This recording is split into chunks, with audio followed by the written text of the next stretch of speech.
Ton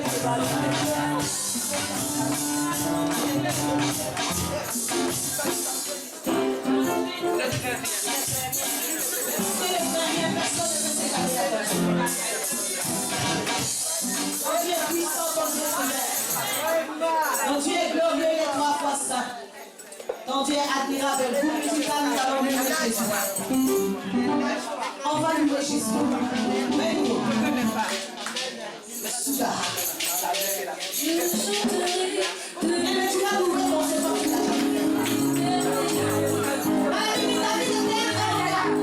Mais c'est le fait de louer Jésus.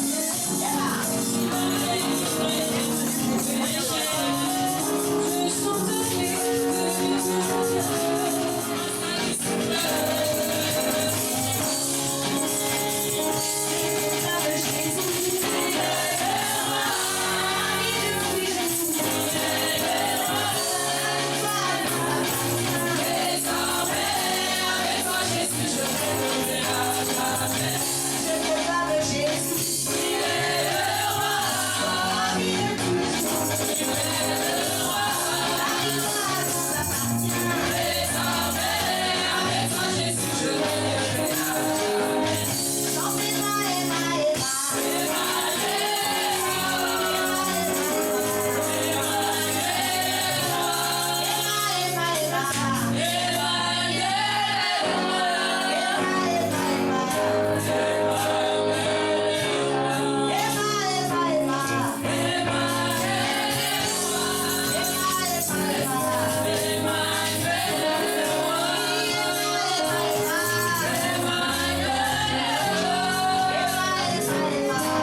19 et Matthieu chapitre 24, verset 3 au verset 4.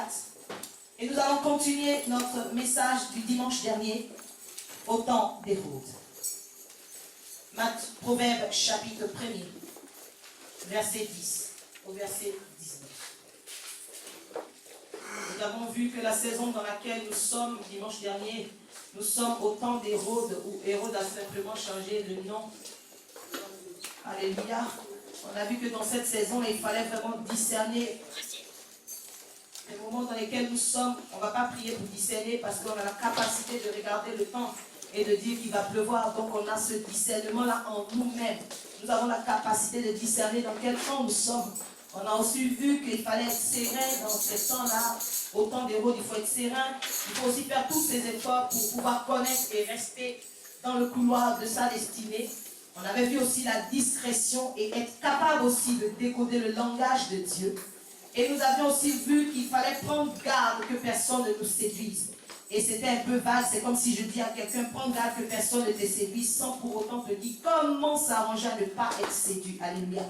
Donc aujourd'hui, nous allons continuer cela dans le livre de Proverbes, chapitre 1er, Proverbes chapitre 1er, à partir verset 10 au verset 19. Est-ce que tout le monde a trouvé? On prépare aussi Matthieu 24, verset 3 au verset 4. Je peux lire la parole de Dieu? Proverbes chapitre 1er, verset 10 nous dit ceci. Salomon parle, mon fils, si des pécheurs veulent te séduire, ne te laisse pas gagner. Dis avec moi, ne te laisse pas gagner. Je continue la lecture. S'ils disent, viens avec nous, dressons des embûches, versons du sang, tendons des pièges à celui qui se repose en vain sur son innocence, engloutissons-les tout vifs, comme le séjour des morts, et tout entier comme ceux qui descendent dans la fosse. Nous trouverons toutes sortes de biens précieux, nous remplirons de butin nos maisons. Tu auras ta part avec nous, il n'y aura qu'une bourse pour nous tous. Mon fils, ne te mets pas en chemin avec eux. Détourne ton pied de leur sentier, car leurs pieds courent au mal, et ils ont hâte de répandre le sang. Mais en vain, jetons le filet devant les yeux de tout ce qui a les ailes. Et eux, c'est contre leur propre sang qu'ils dressent des embûches. C'est à leur arme qu'ils tendent des pièges. Ainsi arrive-t-il à tout homme avide de gain. La cupidité cause la perte de ceux qui s'y livrent. Matthieu 24, verset 3. Il dit ceci. Alors Jésus s'assit sur la montagne des Oliviers. Et les disciples vinrent en particulier lui faire cette question. Dis-nous, quand cela arrivera-t-il et quel sera le signe de ton avènement et de la fin du monde? Avant cela, nous voyons que les disciples étaient en train de contempler le temple et ils demandaient aussi à Jésus de regarder. Alléluia. Les disciples sont venus faire remarquer les constructions à Jésus. Et c'est à l'issue de cela qu'il va s'asseoir sur la montagne des Oliviers. Et les disciples vont lui poser la question que nous venons de lire. Dis-nous quand cela arrivera-t-il et quel sera le signe de ton avènement et de la fin du monde? Alors Jésus répondit, prenez garde que personne ne vous séduise. Est-ce qu'on peut acclamer la parole de Dieu? Alléluia. Alors aujourd'hui, je veux simplement que nous puissions développer ce thème ensemble. A-t-il réussi son pari? Qui a réussi? Quel pari? Je ne sais pas. Mais a-t-il réussi son pari? Alors, avant de pouvoir poursuivre, nous allons déjà donner la définition de ce que c'est qu'un pari. Nous voyons que selon le Larousse, le pari, ça va être une promesse réciproque par laquelle deux ou plusieurs personnes qui soutiennent des choses contraires vont s'engager à payer une certaine somme à celui qui se trouvera à la fin avoir raison. Ça veut dire qu'il y a deux équipes, et l'équipe X qui joue et l'équipe Y. Moi, je supporte l'équipe X, le frère Emmanuel supporte l'équipe Y. On est déjà opposés concernant l'équipe qu'on supporte. Et on se dit, l'équipe qui va gagner, si c'est mon équipe qui gagne, il devrait me payer une somme. Alléluia. Alors aujourd'hui, ce ne sera pas deux équipes de foot qui seront en jeu, Mais aujourd'hui, je veux simplement te parler du pari entre le mercenaire et le berger. Alléluia. Il y a un pari entre le mercenaire et le berger. Vous voyez, quand nous lisons les Écritures dans Jean chapitre 10 à partir du verset 12, je vais simplement résumer ce que ça veut dire. Vous savez, le mercenaire, c'est un soldat étranger qui n'agit qu'en vue d'un salaire. Quand il va là où on l'envoie, c'est parce qu'il sait combien est-ce qu'on doit lui donner. Par contre, le mercenaire, il a pour mission de dérober en temps de paix. Lorsqu'il y a la paix, il a pour mission de dérober, mais en temps de guerre, il déserte. Alléluia. C'est pour cette raison que la Bible nous déclare que Satan vient pour dérober, égorger et détruire. Alors, je veux dire quelque chose à quelqu'un aujourd'hui. C'est que le mercenaire, il connaît déjà son salaire. Le mercenaire dont nous parlent les Écritures sait déjà que son salaire, c'est l'étang de feu et de souffle. C'est pour cette raison que, en ce moment, il est très très en colère parce qu'il ne lui reste plus assez de temps. Alléluia. Donc, ceux qui pensent que Satan ne connaît pas sa fin, ils se trompent. Alléluia. Ceux qui croient que Satan ne connaît pas sa fin, ils se trompent. Ceux qui croient que Jésus aussi ne sait pas où il va, ils se trompent. Alléluia. Par contre, je suis venu dire quelque chose à quelqu'un. Tandis que le mercenaire lui-même, il connaît déjà son salaire. Il aura son salaire à la fin. Mais par contre, le berger, le bon berger, qui lui donne sa vie pour ses brebis, la Bible dit qu'il est venu pour que ses brebis aient la vie et qu'elles soient dans l'abondance. Mais il y a quelque chose qui m'impressionne là-dedans, c'est que le pari n'est pas encore terminé. Mais il y a un parmi les deux qui avait parié, c'est-à-dire le berger, qui a payé le salaire à notre place déjà parce qu'il sait qu'il gagne toujours. Alléluia. Vous faites un pari avec quelqu'un. Le match n'est pas encore fini. La personne, au lieu d'attendre quelque chose de toi, parce que le salaire que lui va recevoir ne peut rien donner de bon. Alors, il n'attend même pas que le match finisse, mais Jésus lui-même, il sort le sang précieux. Il paye à notre place parce qu'il sait qu'on va gagner. Alléluia. Mais, pourquoi est-ce que je demande à ce jour, pendant que nous sommes au temps des roses, pourquoi est-ce que je donne ce thème-là pour dire, le pari est-il réussi? A-t-il réussi son pari? Mais qui a réussi son pari? Est-ce que vous pensez, bien aimé, aujourd'hui, il faut bien qu'on se mette certaines choses à l'évidence. Nous sommes dans la première étape du pari. Alléluia. Quand vous regardez un match à mi-temps et tout, ça ne veut pas dire, même s'il y a des gens qui gagnent à la première mi-temps, rien ne veut dire que la personne va gagner à la fin. Et donc nous sommes, ce pari en plusieurs étapes. Il y a une étape dans laquelle nous sommes où le diable n'est pas encore lié. Est-ce que lorsque vous regardez l'atmosphère, quand on met Jésus et on met Satan, quand toi-même tu es sincère envers toi, tu as l'impression que qui est en train de gagner? Répondez-moi.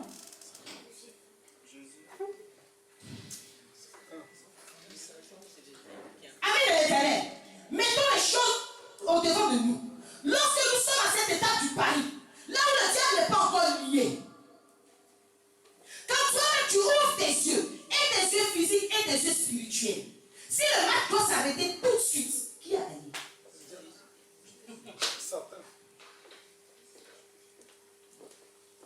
Regardez les gens, on est combien ici? Allez-y, regardez un concert monté. Ils sont combien? Mais ce que les gens sont en train d'oublier, ce que même des chrétiens ignorent, c'est que le pari est en plusieurs étapes. Il y a cette première étape où il n'est pas encore lié. Il y aura une deuxième étape où il va être lié, où il y aura le règne de 1000 ans. Ça ne sera pas encore fini. La Bible déclare qu'il y aura une étape où Satan va être lié. Il va le fermer et on va sceller au-dessus de lui la porte, afin qu'il ne puisse plus séduire les nations. Ça veut dire que tant qu'il n'est pas encore lié, il a le pouvoir de séduire les nations. Si lui-même il regarde Jésus et il dit, prosterne-toi pour m'adorer, je vais te donner ça, c'est parce qu'il est en toute puissance. Alléluia. J'ai envie de dire, c'est pas pour qui? Mais je suis venu dire à quelqu'un aujourd'hui, ami de l'Éternel, fais tout ce qui est en ton pouvoir. Si la mort te prend avant l'enlèvement, il faut que tu sois dans la première résurrection. Parce que la Bible dit que, au moment où le diable va être lié pour le règne de 1000 ans, les morts en Christ, ceux qui ont été tués pour la cause de Christ, ils vont être ressuscités. Et maintenant, ceux qui seront vivants, ensemble, ils vont être enlevés dans les nuées. Ça veut dire que celui qui meurt, il est dans le Seigneur, il meurt. Toi qui es resté en vie, tu n'as pas gagné plus que lui. Vous allez profiter de ce spectacle merveilleux que nous tous nous attendons en même temps. Alléluia. C'est pourquoi je suis venu dire à quelqu'un, fais tout ton possible. Soit on t'enlève, soit tu ressuscites à la première résurrection. Alléluia. Amen. Vous voyez, lorsque nous lisons les Écritures et qu'on voit comment est-ce que l'ennemi est en train de prendre du terrain, il y a des moments où tu te dis, mais Seigneur, pourquoi une armée ne descend pas du ciel pour venir arrêter les faux pasteurs? Pourquoi, Seigneur, tu permets? Bien aimé, c'est le match qui est en train d'être joué. Et ce match a des règles. Tant qu'on n'a pas encore fait le coup de sifflet final, chacun pour soi. Alléluia. C'est pour cette raison, quand les disciples de Jésus vont commencer à dire, regarde un peu les constructions et tout, il va se dire, tout ça, c'est dans son buzz. Tout ça, en ce moment, vous concentrez-vous sur vous, de manière à ce que personne ne vous séduise. Mais lorsque nous lisons Salomon, Salomon va donner ici des stratégies. Pour lesquelles l'ennemi, ce sont des stratégies de séduction. Mais Jésus, au lieu de nous donner des stratégies, il va nous révéler les signes qui prouvent qu'effectivement, il y a une stratégie du diable qui est en place et qui fonctionne. Alléluia. Si aujourd'hui, je viens vous apprendre, vous dire, ah, chrétien, vous savez, faites attention à la séduction, parce que vous allez voir des pasteurs qui vont faire des miracles, amis de l'Éternel, ça sera une question du vrai et du bon grain. Parce que tu ne sauras pas qui est bon, qui n'est pas bon. Voilà comment beaucoup vont aller arracher le bon grain en croyant que c'est livré. Alors Jésus ne veut même pas emmener ses disciples là-dessus. Il dit, regarde, il y aura des signes comme ça. Mais lorsque tu vas voir ces signes, il faut comprendre que la stratégie de l'ennemi est en place. Alors toi, prends garde, de manière à ce que personne ne te séduise. Aujourd'hui, je ne vais pas te donner une liste de faux. Je ne vais pas te donner une liste de vrais. Parce que pour que quelqu'un puisse reconnaître un faux bien, il faut déjà qu'il ait touché le vrai bien. Je ne peux pas venir te donner aujourd'hui les stratégies d'attaque du diable si tu ne sais pas comment Dieu fait, lui-même Jésus, pour faire asseoir. Ça va te servir à rien. Quand je te dis qu'un diable sorcier va rentrer ici, il va faire ça. Bien aimé, le jour qu'un homme de Dieu fait ça, tu vas le prendre comme un sorcier. Et là, tu nous libères les stratégies. Mais aujourd'hui, je suis venu dire à quelqu'un, tout ce que Salomon a dit, quand tu vas voir quelqu'un qui va te dire, viens, on va aller se battre contre l'innocent. Viens, on va aller prendre le sang de quelqu'un. On va partager le butin. Bien aimé, c'est trop facile. Si quelqu'un vient, si le diable se présente avec une corne ici, je saurais que c'est le diable. Mais aujourd'hui, il a compris que non. Plus on avance, il faut avoir de nouvelles stratégies. Il utilise sa ruse d'une autre manière. Mais notre Dieu nous a déjà mis en garde. Il dit, prenez garde que personne ne vous séduise. Alléluia. Dis à quelqu'un à côté de nous, nous sommes en état d'urgence. Les douleurs ont commencé. Peut-être que tu ignorais cela, mais je te dis que les douleurs ont commencé. Parce que même des élus ont été séduits. Nous avons vu des personnes il y a 20 ans en arrière qui nous disaient que Jésus était Dieu. Aujourd'hui, ils déclarent que Jésus n'existe pas. Des gens qui nous ont menés au Seigneur ne sont plus dans la foi. Nous avons vu aujourd'hui des femmes qui prêchent l'évangile, qui ont déposé le micro parce que Dieu ne parle pas aux femmes. Nous sommes en état d'urgence. Alléluia. Nous sommes en état d'urgence. Alors quelqu'un a envie de me dire, c'est vrai. Tu as dit que dans les temps des rôles, on a déjà vu comment est-ce qu'il faut marcher dans les temps des rôles. On a parlé de la discrétion, mais il y a des gens qui sont au temple de la parole ici. Il me semble que j'ai parlé dans le vide. Parce que dès le lendemain, ils ont affiché tout leur album sur leur statut. Vous avez quel problème? Vivez dans la discrétion. Encore une fois, dans la discrétion. Je peux dire à chacun ici même ce qu'il a apporté à son enfant lundi, mardi, mercredi, Jésus, juste avant. Ce qu'il a mangé, où il était. Si moi je suis capable de te dire cela, l'ennemi aussi, il t'a localisé. Bref, chacun avec le lui-même. Je passais. Alors aujourd'hui, parmi les clés pour réussir à ne pas être séduit, nous avons approfondi une de ces clés-là. Comment faire pour prendre garde? C'est vrai que, amis de l'Éternel, quoi qu'on dise, qui veut dire ici qu'il ne s'est jamais laissé séduire? Vous savez, on est des enfants de Dieu. Il y a des moments où tu entends quelqu'un te parler de Dieu. Il y a des moments où tu vois certains miracles et tu te poses la question de savoir est-ce que Dieu t'a réellement appelé. Il y a des moments où tu entends des révélations qu'on te donne. C'est tellement clair, c'est ta vie. Et tu te demandes, tu es bouleversé, tu te dis, je suis convaincu que celui-là vient de Dieu qui ne vient pas de Dieu. On se laisse séduire quand même. Le malin est rusé. Mais j'ai une bonne nouvelle pour toi parce qu'il a réussi à séduire elle, mais il n'a pas réussi à séduire Noé. Alléluia. Il n'a pas réussi à séduire Noé. Donc c'est-à-dire que si tu connais les secrets, si tu connais les clés, ne pas que l'ennemi réussisse à te séduire, tu ne seras pas séduit jusqu'au retour du Seigneur. Alléluia. Vous savez, aujourd'hui, il n'y a rien qui nous oblige à nous corrompre. Ça me fait rigoler quand certains chrétiens disent qu'ils ont jeté l'éponge parce qu'il y a beaucoup de faux pasteurs. Oui, c'est un fait.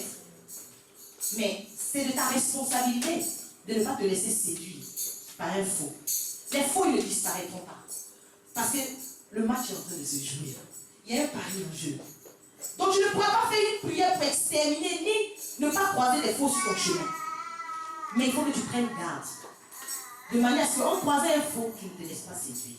Comment faire? Demande à quelqu'un à côté de toi maintenant comment on fait. Parce que c'est bien de dire à ton enfant, quand tu vas dehors, fais attention au garçon dehors. Ok, elle a entendu. Mais le résultat n'est pas bon. Comment faut faire quand on est face à un faux?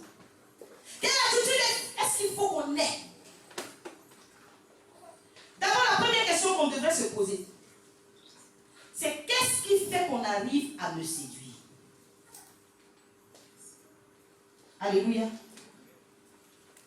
La séduction appelle la séduction. Parce qu'il y a une manière, si tu regardes un homme dehors, d'une certaine manière, il va te regarder aussi d'une certaine manière. Quand un homme commence à faire son jeu de séduction, c'est qu'il a senti qu'il y a quelqu'un qui peut le regarder. Donc, qu'est-ce qui fait aujourd'hui, ami de l'Éternel? Qu'est-ce qui ferait que l'ennemi, un jour comme ça, pourrait te séduire? Qu'est-ce qui va faire aujourd'hui que peut-être un faux pasteur te séduise? Qu'est-ce qui va faire aujourd'hui que quelqu'un réussisse à te retirer du couloir de ta destinée? Quand toi-même tu regardes ta vie, qu'est-ce qui pourrait faire ça? Tu ne sais pas? Selon vous? Alléluia. La première chose, c'est la nature humaine. On est des humains. Mais je veux dire à quelqu'un qu'au-delà de la nature humaine, tu as une identité qui est divine. Parce que quand tu entends certaines personnes te dire, oui, mais on est des êtres humains. Si ça c'est arrivé, on est des êtres humains, on est vulnérables, c'est parce que ça m'a trouvé dans un moment où j'étais très sensible. Oui, le Seigneur sait que la nature humaine est susceptible de tomber être séduite. Mais n'oublie pas qu'au-delà de cette nature humaine, tu as une identité divine. Pourquoi est-ce qu'elle a été séduite? Elle a été séduite simplement parce que je me semble qu'elle avait oublié qu'elle était une aide. Alléluia. Elle était une aide semblable à l'homme. Alors j'ai envie de dire comment Ève se voyait pour penser qu'elle devait avoir de l'aide du serpent qui venait lui parler. Alléluia. Si aujourd'hui je suis à un niveau où je n'ai pas besoin d'aide, et moi je me dis que une aide c'est quoi? C'est un appui. Une aide c'est quoi? C'est un partenaire. Je sais que je suis partenaire de quelqu'un. Je suis cohéritier avec Christ. Donc, s'il y a un besoin, c'est celui avec lequel je suis en partenariat qui devrait venir me porter secours. Je devrais m'appuyer sur lui. Mais quand un étranger va venir en face de moi, si je sais que moi je suis une aide, je vais me dire peut-être que c'est lui qui a besoin de prendre appui sur moi. Alors je suis venu dire à quelqu'un que quand tu es convaincu que tu as besoin d'aide, je suis susceptible d'être séduit. Il y a des gens qui sont convaincus qu'avec Dieu seulement ils ne peuvent pas y arriver. C'est pour cela que lorsque Élisée dit à Naaman, va te laver dans les eaux du Jourdain, va te laver. Il dit non. Si je vais me laver comme ça, c'est trop simple. Je pensais qu'il allait vraiment mettre la main, agiter la main là où il y avait le bobo, pour que je sois pur. Il y a des choses qu'on cherche parce qu'on croit tellement qu'on en a besoin. Et ça fait que nous devenons une cible première de la séduction. Alors aujourd'hui, j'invite seulement quelqu'un, en prenant garde à ce que personne ne le séduise, à savoir qui il est au-delà de sa nature humaine. Qui tu es réellement? Et de qui as-tu besoin? De quoi as-tu réellement besoin? Alléluia. Première chose. La deuxième chose, lorsque tu prends garde à ce que personne ne te séduise, il faut que tu passes de l'attente à l'action. Dis avec moi, de l'attente à l'action. Vous savez, je lisais un bouquin qui parlait du Don Juan. Et on devait comprendre que les séducteurs, c'est-à-dire que les hommes en général, ils sont dans l'action, mais les femmes sont toujours dans l'attente. Lisez la Bible. Regardez tous les patriarches, ceux que Dieu a rencontrés.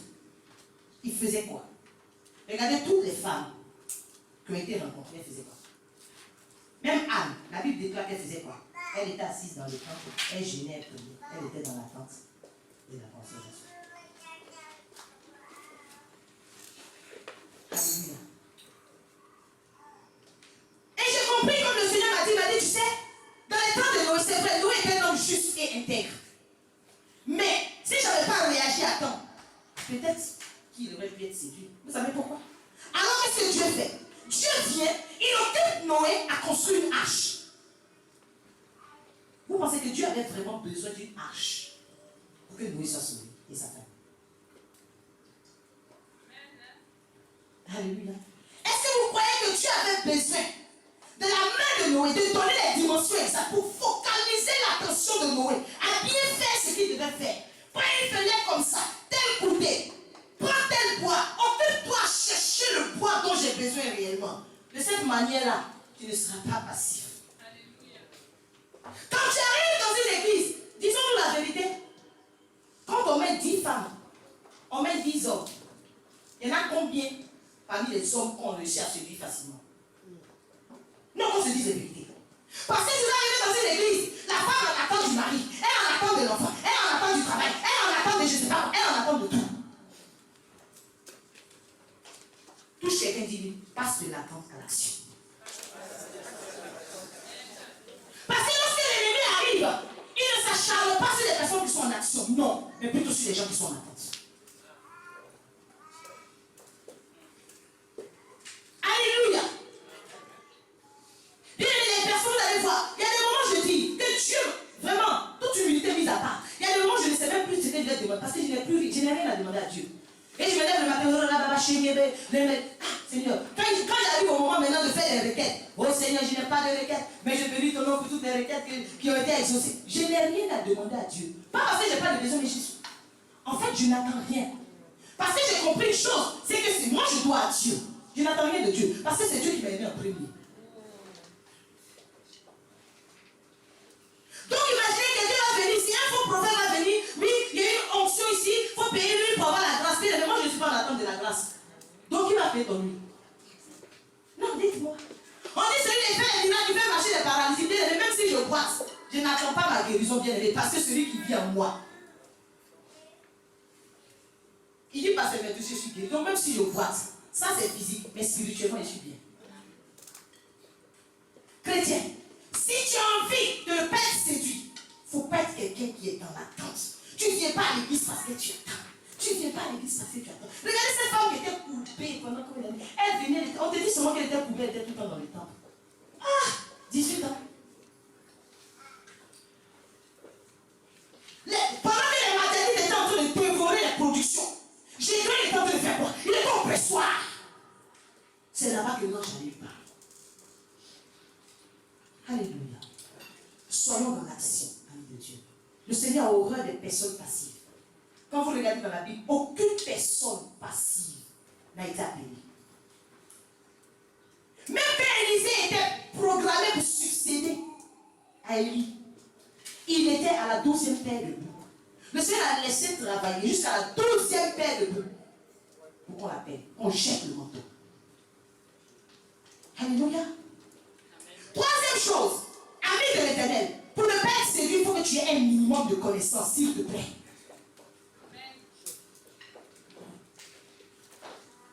Il faut avoir un minimum de connaissances. Dimanche prochain, nous allons voir que oui, dans ce minimum de connaissances, Dieu nous révèle certaines choses simplement. Nous ne comprenons pas parce qu'on ne comprend pas encore le langage de Dieu. On va voir le langage de Dieu. Écoutez une personne qui s'appelle Ève. Le diable, il sait que Ève ne sait pas vraiment ce que Dieu a dit. Alléluia. Est-ce que si moi je suis convaincu que la sœur Clarisse connaît sa date de naissance, je peux lui dire tu es réellement né tel jour? Donc quand on vient demander à quelqu'un tu es réellement, c'est parce qu'on sait que toi nous nous font tromper. Alors je me suis dit, mais Adam était où? Alors le Seigneur me dit, Adam, tu as oublié que j'ai dit que rien n'avait encore germé sur le sol parce que je n'ai pas encore fait l'homme qui allait cultiver. Adam il est occupé.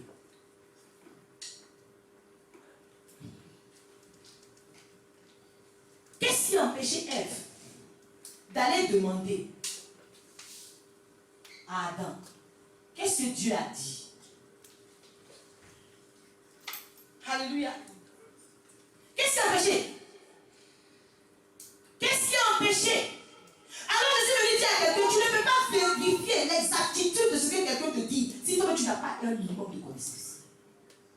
Comment dire cela? C'est peut-être qu'on t'a dit ça, mais bien, mais si toi tu ne sais même pas que c'est écrit quelque part. Tout ce qu'on dit, il y a des moments, ça fait mal. Je regarde souvent des directs de certaines personnes. Il y en a un qui a dit que Lazare, l'ami de Jésus, c'est écrit nulle part. Mais il a dit hier que Lazare était l'ami de Jésus, était un meurtrier, était un brigand. Mais quand on allait appeler Jésus, Jésus est venu. Les gens étaient en bas, Amen. Prêche, tu as raison. Ça c'est quoi? Je me suis dit, peut-être il y a un autre Lazare dans la Bible.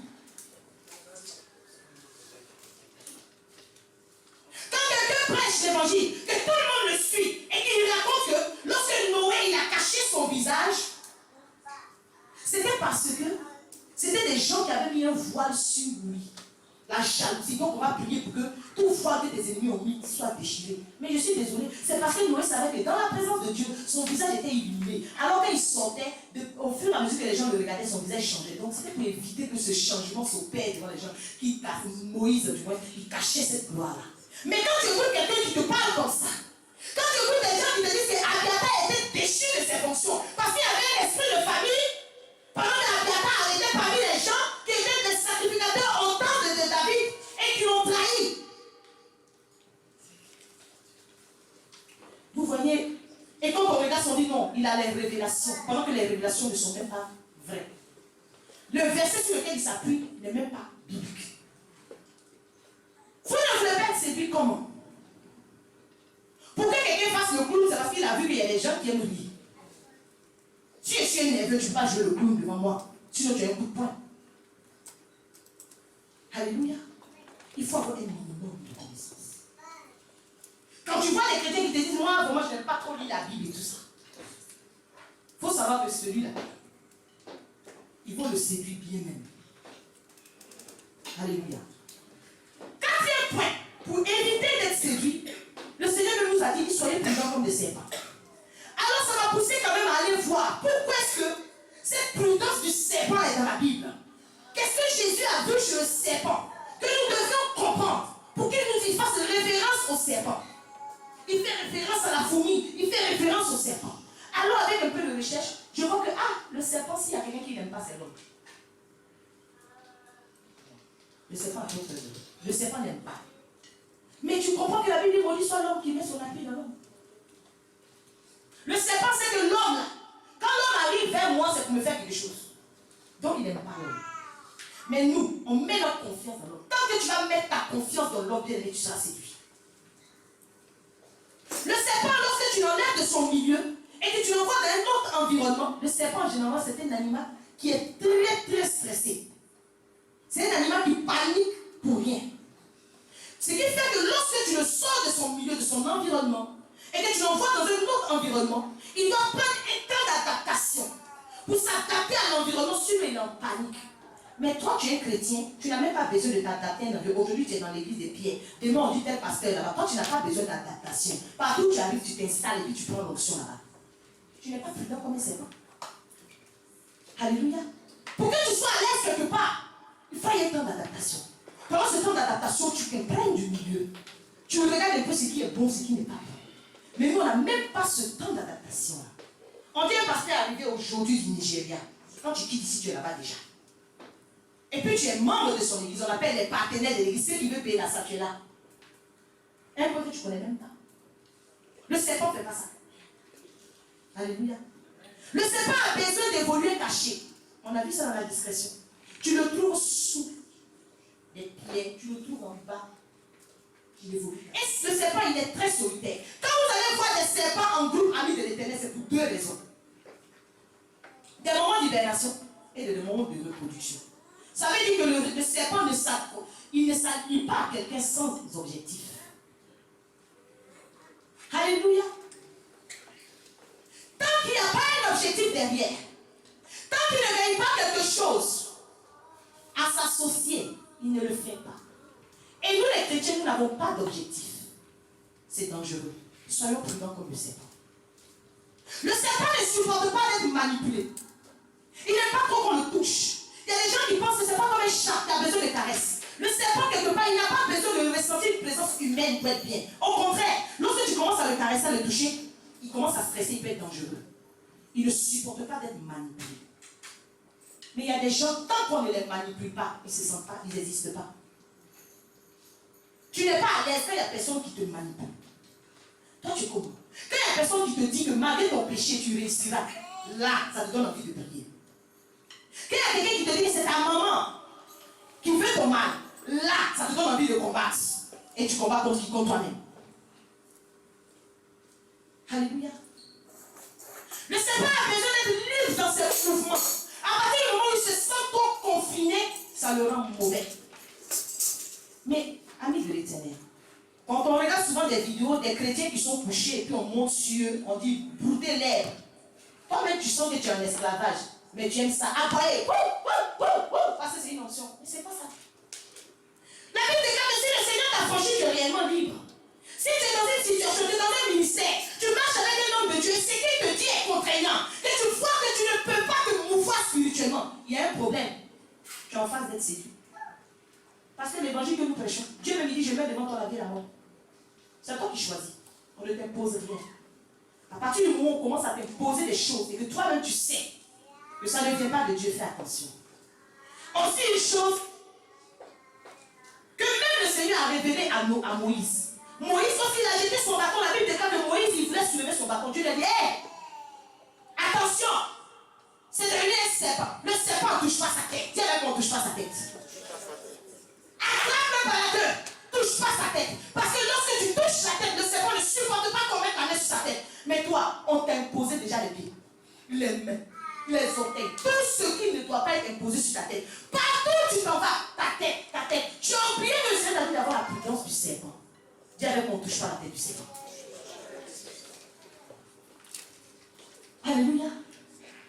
On ne touche pas le serpent. Parce que pour lui toucher sa tête déjà, c'est synonyme d'attaque. Alléluia. Cinquième point. Soyons simples comme des colombes. Alléluia. La colombe, c'est un oiseau qui est très paisible. Non, au calme. La colombe est grégaire, c'est-à-dire elle vit en groupe. Quand le Seigneur nous demande d'être simple, il y a des gens qui ont du mal à être en communauté. Toi, partout tu es, le problème. Pourtant, tu es un enfant de Dieu. Quand tu arrives quelque part, il faut que ton nom sorte toujours. La colombe, elle est facile à apprivoiser. Alléluia. Aussi, une chose que je vais vous dire qui va vous étonner. La colombe est très soucieuse de son hygiène. Alléluia. La colombe préfère se baigner dans une eau propre qu'on a changée tous les jours. Elle ne se lave pas dans la même eau 2 fois. Faites vos recherches. La colombe est très soucieuse de son hygiène. Elle préfère que pour se laver, elle préfère qu'on change l'eau tous les jours. Alors je suis venu dire à quelqu'un, une personne qui est sec, il prend soin de profiter des bontés de l'Éternel qui se révèlent chaque matin. Il est soucieux de son hygiène spirituelle, soucieux de son hygiène corporelle. Alléluia. Alléluia. Amen. Et il sait vivre en communauté. Mais aujourd'hui, chrétiens, on a des principes personnels qui dépassent même les lois qui sont dans la Bible. Moi, normalement, on ne me parle pas comme ça. Moi, normalement, je suis âgé, on ne me parle pas. Bien aimé. Tu connaissais l'âge de Jésus réellement. Quand il est venu bébé, il était déjà plus âgé que toi. C'est pour ça que je dis partout où je passe, personne ne doit m'appeler ma fille. Parce que personne ne m'a accouché. Ça, vous pouvez dire comme vous voulez. Tes enfants que tu as accouchés, tu les appelles ma fille. Même un homme de Dieu de 1000 ans m'appelle ma fille, je l'ambiance. Parce que l'esprit qui vit en moi n'est pas petit. Vous comprenez? Il faut pouvoir vivre très simple. Et le Seigneur me disait, tu sais, les personnes qu'on mystifie facilement sont les personnes dangereuses. Vous savez, les gens qui ne sont pas simples, on les mystifie bien, comme il faut. Moi, je suis ici, pasteur Booster. Il n'y a pas un rendez-vous pour venir me voir. Je suis assise ici. Toi, tu vas quitter un palais, tu vas venir mystifier qui? Parce que de toute façon, tu es venu, c'est comme ça que tu as reçu. Donc, à quel moment tu avais dit, fais-moi. Tu vas venir faire quoi? Parce que moi, quand tu me touches, j'ai déjà dégamé. Parce que j'étais démystifié en même temps. La manière dont on m'a dit, hey, comment ça va? Assieds-toi. c'est fini. Tu vas enlever ta veste pour t'asseoir. Alléluia. Les personnes qui arrivent, bien aimés, on sait. Les gens qui sont compliqués, c'est facile de les mystifier. Des personnes simples, tu ne sais pas, parce que vous savez, pour pouvoir séduire quelqu'un, c'est de l'art. C'est de l'art. Mais si tu tombes sur une personne qui n'a pas besoin de ton art, qui aime toi au but, tu auras du mal à la séduire. C'est pour ça que le Seigneur nous dit d'être simple comme des colombes. Quand tu arrives quelque part, tu es d'une simplicité. Tu es simple comme un enfant. Tu as séduit un enfant pour aller où? Tu es simple, tu es comme un enfant. On te dit, va là-bas.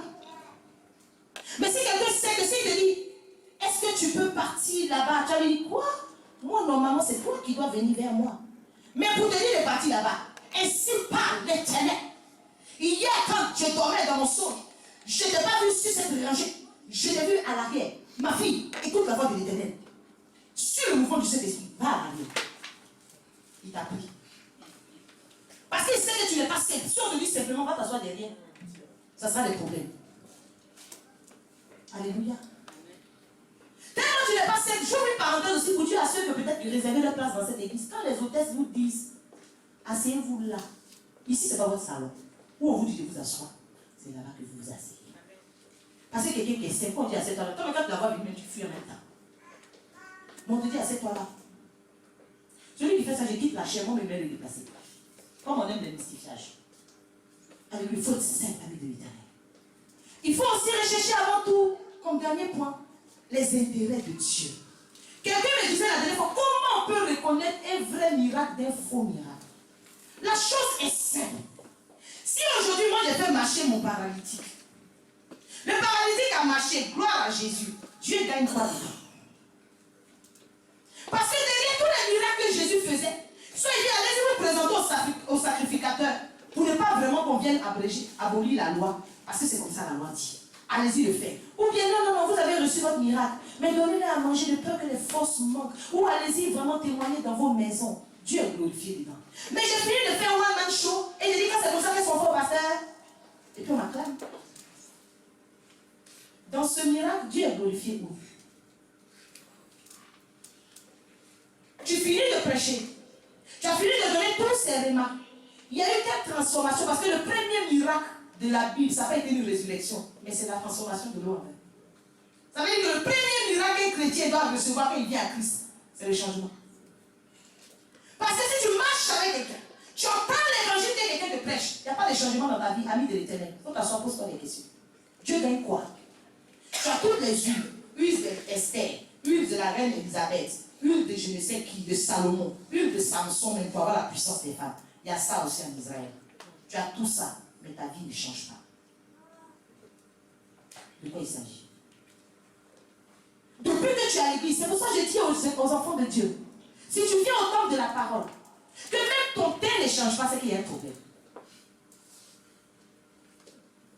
Alléluia. Parce que même s'il n'y a pas de changement spirituel dans un premier temps, au moins quand les gens vont te dire, ah, toi tu mets quel programme maintenant? Parce que quand tu arrives ici, tu commences à faire juste plus.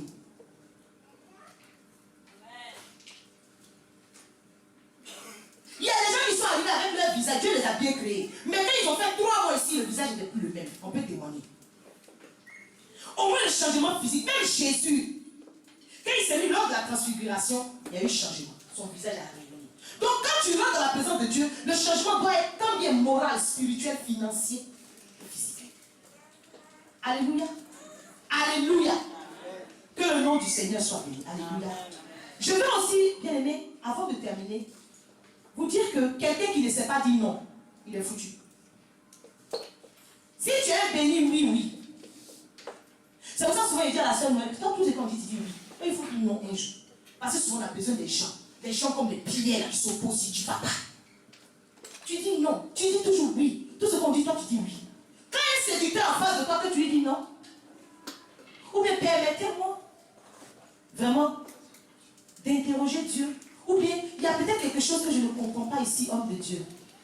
Je ne peux pas dire amen comme ça. Est-ce que vous pouvez m'expliquer ça? Non, ma fille, c'est quand Dieu parle. Il y a des moments où Dieu parle pas comme toi, tu as envie d'entendre. Ah, d'accord, oui. Tu vas boire tout ce qui n'est pas bon. Même moi, le jour où je te dis quelque chose, toi, tu regardes, tu vois que ça ne vient pas de Dieu. Tu dis, pasteur, ça là, non. Il y a des moments ici, avec les gars là, eux là.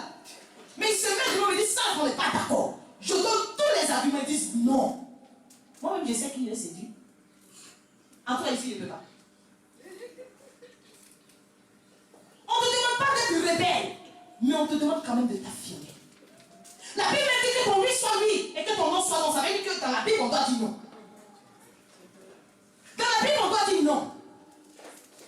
Tant que tu restes un pénible, on dit, oh, de toute façon, vous savez, je vais vous expliquer une histoire.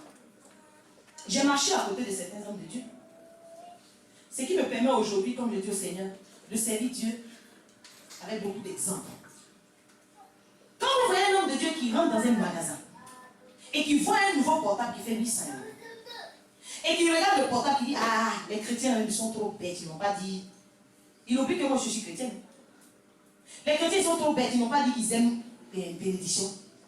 Attends, on va appeler qui même. Il prend son téléphone. Ah, ma fille, Judith.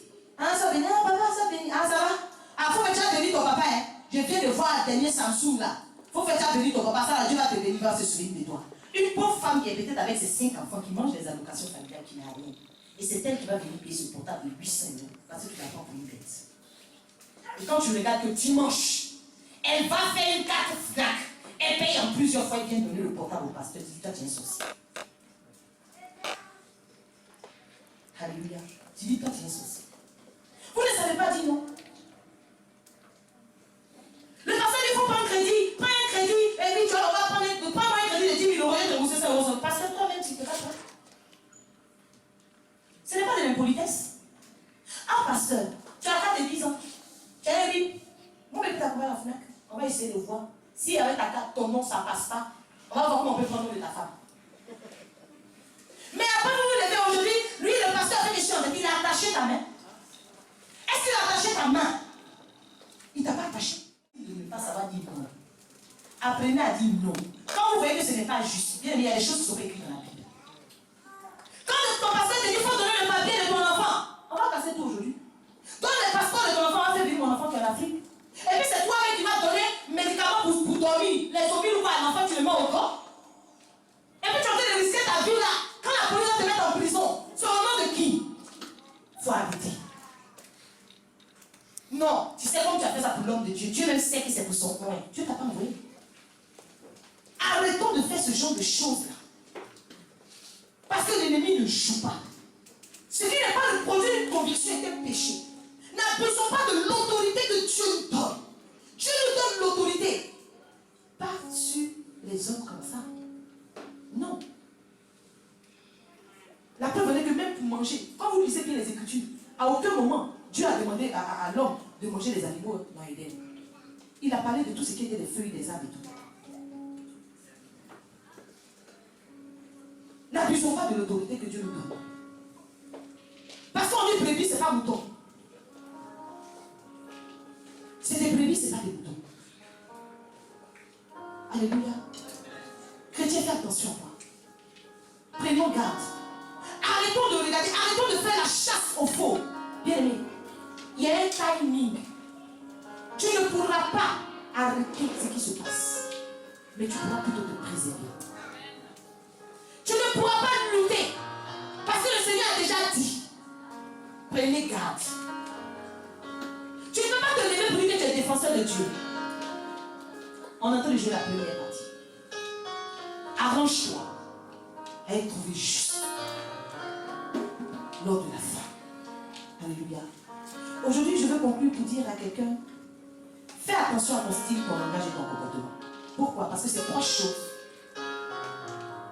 que les séducteurs, sur lesquels les séducteurs glissent. Alléluia. Les grands séducteurs, ils misent sur le style. Ils misent sur le comportement. Et ils misent aussi sur le langage. Alléluia. Quand ils commencent à te parler comme ça, oui, oh, parce que, oh oui, les femmes aiment ça. Et quand toi, tu vois le style, on te dit, oui, un vrai séducteur de Dieu, il doit être bien mis. Bien, bien. Au point aussi, quelque chose tombe, il ne peut pas prendre. Parce que s'il tombe, tu vas prendre, tu vas faire. Donc ils arrivent comme ça d'abord. Premier mouvement, le style. Et quand il prend le micro, alléluia. Que la gloire soit rendue à l'Éternel des armées. On dit, hé, là, non, lui, il est bon. Parce que nous, on entend tous les pasteurs qui mettent Dieu à la place de la non, on voit passer, parle. Non, elle parle bien. Oui, bien aimé, ça s'apprend quand tu veux mystifier. Alléluia. Et le comportement. Non. Mais souvent, ils ont un peu raison. Parce que quand ton comportement, tu es là, tu es trop simple, tu te laisses faire ton comportement, tu manges avec tout le monde, tu ne te prends pas au sérieux. Mais si Dieu t'a destiné à être comme ça, sois comme Dieu veut que tu sois. Parce qu'il y a des comportements qu'il faut que tu aies. Ma fille, pas d'un verre plastique comme ça. Non, ça tue l'autre.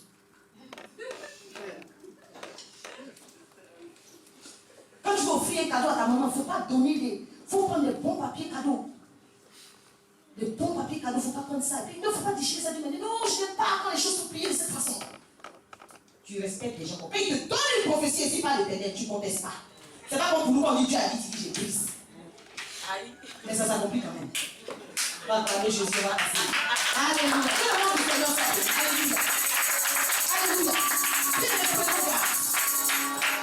Va avec quelqu'un qui dit, mon frère, pour l'amour que j'ai pour toi, je t'exhorte à prendre garde à ce que personne ne sait.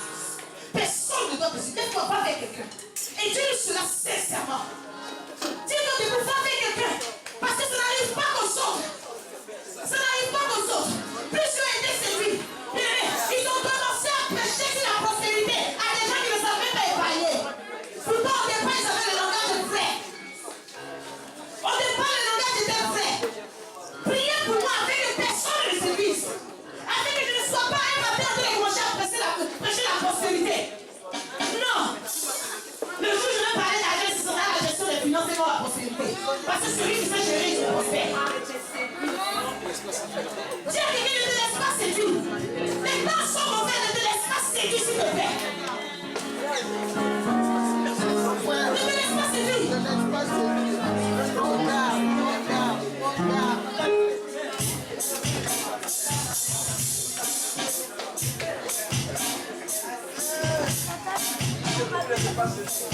Quel que soit ce que tu vis, quel que soit ce que tu traverses, quel que soit ce que tu vois, ne te laisse pas séduire. Les temps sont mauvais. Les temps sont mauvais. Plusieurs démons au nom de Jésus. Plusieurs démons au nom de Jésus. Mais ils ne seront pas envoyés. Ils utiliseront juste le nom de Jésus pour séduire sur le contraire des ennemis. Ça fait mal au cœur.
Occupe-moi. Peut-être que tu as la recherche d'un emploi. Peut-être que tu as la recherche de quelque chose qui fait que ma vie, tu entends la parole de Dieu. Tu as du mal à passer où? Dis Seigneur, occupe-moi. Seigneur, je veux passer de l'attente à l'action. Éternel, occupe-moi. Parce que j'ai vu que celui qui est en action, Seigneur, est très difficilement séduit. Élève la voix, commence à parler.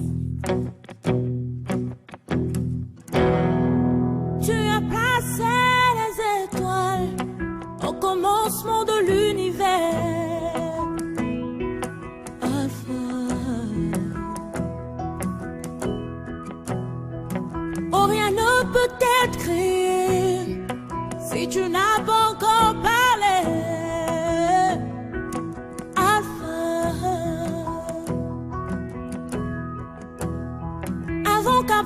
ne fus tu es. Oh, Alpha. Mon Seigneur, tu sais comment commencer à faire naître en moi